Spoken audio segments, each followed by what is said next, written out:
Well, the answer is 122.8 megahertz. Why in the world is that the answer? Hello again. I'm Rich Klingman with PracticePart107.com. We're here to make drone certification feel less like a test and more like a pathway. Let's explore that question. So it's telling you to refer to FAA, blah, blah, blah, figure 22, area 2. Okay, that FAA is the book. That is the book that is used. It's a supplement that is used when you're taking your test. It is the only resource you will have in the test. The test center will give you a clean, pristine, unmarked copy of that book. So I strongly suggest at some point you buy a book ahead of time so that you can get used to finding things. So you're going to look, in this case, figure 22, area 2. See the red 2 there? That signifies area 2. A lot of times it just seems like it's not very close to the area when they're giving you that hint. Coeur D'Alene Airport. So here, this tells you this is the information about Coeur D'Alene. All right, right there. So how are we supposed to know the CTAF? So we know the answer is 122.8. How do we know the answer is 122.8? So we're going to zoom in on this. But here is some reading that you can stop and read. So here we go. So this is Coeur D'Alene, area 2.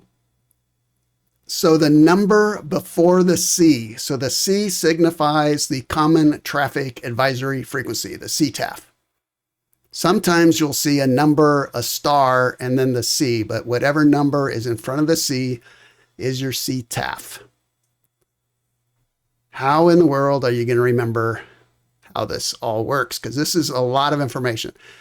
As you get into learning Part 107, you'll find there's a lot of stuff you have to find on charts. And when you look at a chart, it is really busy. So something that old regulations said that you had to announce yourself on frequencies and different things like that.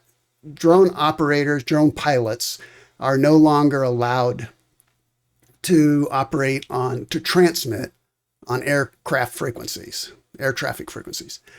So but it's a good idea to get a radio. You can get them probably for about $40 or so that you can then listen to. It's most important, of course, when you're close to anything where you might have air traffic. So again, how are you going to find out? Well, see this document right here? See this legend 1, page 1. This is in that same book. So you will have this during your test.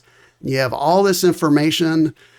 Some tests might reference like what these little drawings are. There's towers, and is it one tower or multiple towers? Are they lighted towers? So this whole chart is inside of your book that you will have in your test. This again is why you need to make sure you get in there. So if we look closely here, all of this, so this is this chart here, this has all the explanations. Get in here, and this tells you that this is the CTAF. I guess this one doesn't actually point to this being the CTAF. Sorry, it's on the left side. So it's this side here. The ATIS is this side, okay? So this is a different airport than the one we were looking at. CTAF, find it on the airport chart, okay? This is like one possibility. We take this and use it as a practice memory card.